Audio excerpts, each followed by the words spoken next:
There's been a bunch of interesting movement. We're going to start with what happened yesterday with the release of a huge new trove of documents that were previously secret relative to the JFK assassination.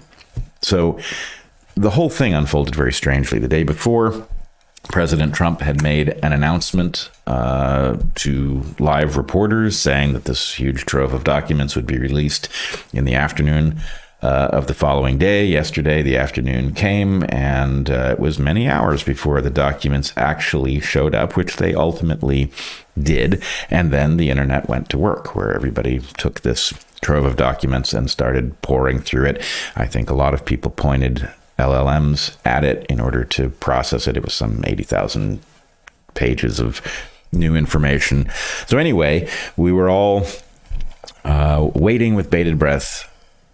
Would we find some new revelation about this extremely important wound in the American psyche that came from the assassination of JFK in 1963? And I think it very quickly became evident that it wasn't in there. There was a couple of interesting things, but it was like literally a couple of interesting things. And frankly, if you've been paying attention to the circles in which the evidence has been processed over the course of all these decades, what was in there wasn't really new at all. We may have new pieces of evidence. Now, maybe there's something more to be found in there, and a more careful read of the documents will reveal it. But there was, a lot of new stuff and very little new information. The couple of interesting things that showed up very quickly.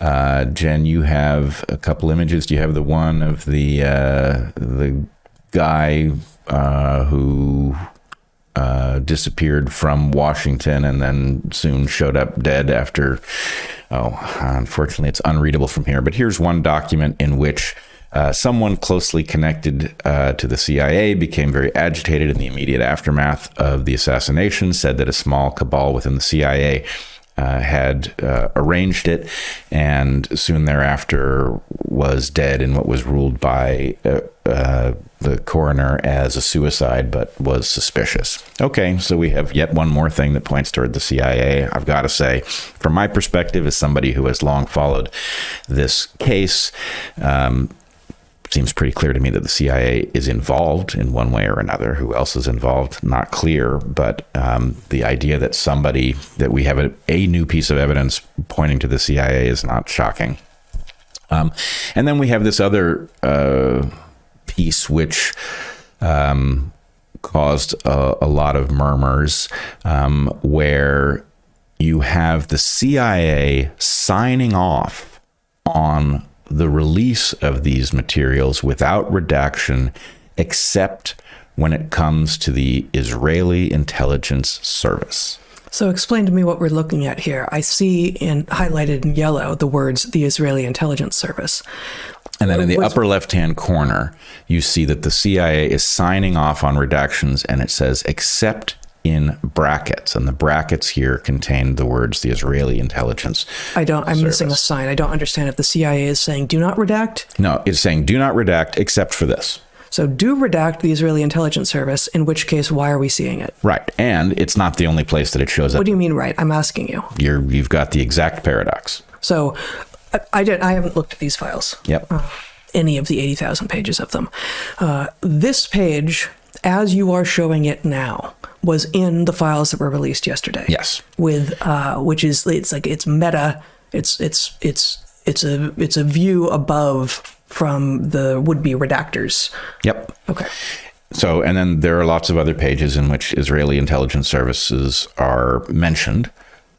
So whatever this document means, it does not appear to have controlled what was released in this trove of documents. Mm-hmm. On the other hand, it's not like something that was newly revealing is contained there. So again, we are left with hints of things that are widely discussed in the circles that think about the JFK assassination and try to make sense of the evidence. But there is a kind of dawning realization that whatever we were hoping would be in those documents isn't there. So what I wanted to do was lay out a concern in the form of a hypothesis about what may be going on. So it is 2025. We are living in the AI era.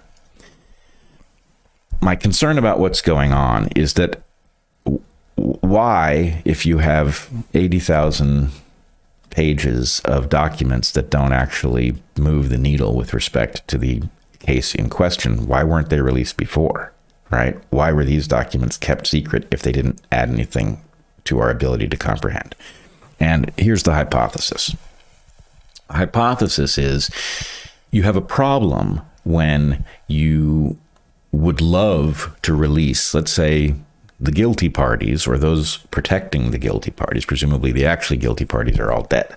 But those protecting whatever the institutional secrets might be do not want to release things that allow the folks who are trying to understand what took place more insight, right? You want them to be suffering from the fog of war. So there is a temptation to hold back everything so that they can't piece things together, because sometimes something that seems innocuous allows you to check something else. And so it creates a kind of an emergent order that those who want to obscure the truth would like to avoid. Well, now that we are living in the AI era, it is possible to take a giant trove of documents and to have an AI come to understand the interconnection of those documents with the things that have already been released, so that you can effectively figure out what the combinatorics will be when the public starts processing the information and crowdsourcing solutions. So my hypothesis is that effectively what we were given was a haystack in which we are searching for a needle that has been removed, maybe with a magnet, right? The problem with searching for needles in haystacks is that all the haystack looks like needles. It's all lines jumbled together. But if you can find the needle and you can take it out, why not release the hay? So these documents are themselves redacted, or have the redactions been reversed? This is a great question. The redactions are not visible, but what I would imagine has happened... It looks like there's no redactions, but that doesn't mean there aren't large missing pieces. Right. My guess would be if you took some giant trove of documents and you removed a tiny select few, and then you used AI to figure out what other documents would imply the existence of the missing ones, and you removed those documents so that there's nothing within this that tells you something was removed, then it becomes possible to deploy this stuff, basically leveraging AI to keep the public to allow the public to become more informed without giving it any more of the information that is actually salient to the important question. What happened to JFK? So anyway, is this a pressure release? I think so. Now, here's the tough part for us out here in the public. The president said he would release all the documents. He has released a huge trove of documents. Has he made a claim as to whether or not these are all? I believe it was sort of implied, but no, that direct claim has not been made. I have heard there is more to come, so it may be that the Trump administration is going to release more, and maybe there will be something important within what is later released. But it is not the case that if these documents are a pressure release that allow President Trump to say promises made, promises kept, that he is necessarily party to whatever effort has purged the useful information from what we have just been handed. True. So, in fact, you might imagine that whatever is trying to keep these institutional secrets, even now, would like for Trump's base to suddenly feel like they've been betrayed because there's no, it's a nothing burger, right?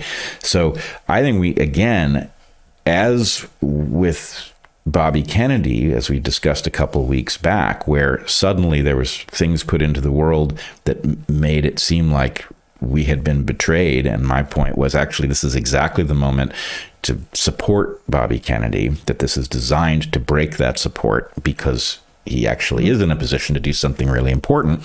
So we have to act counter to our instincts. It's not obvious to me that this is Trump betraying us.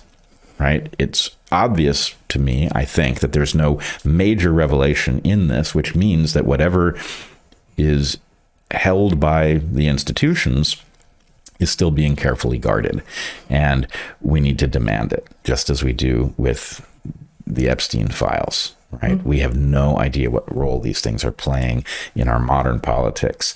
And until we do, we are fighting blind. Yes. And we know for sure that the swamp does not want to be drained.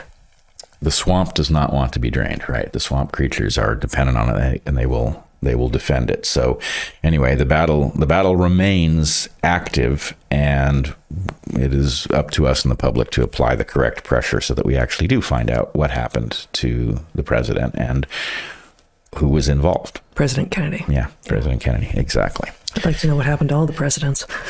Absolutely. But you were talking about Kennedy. Yeah, well, and as... Frankly, every president since then.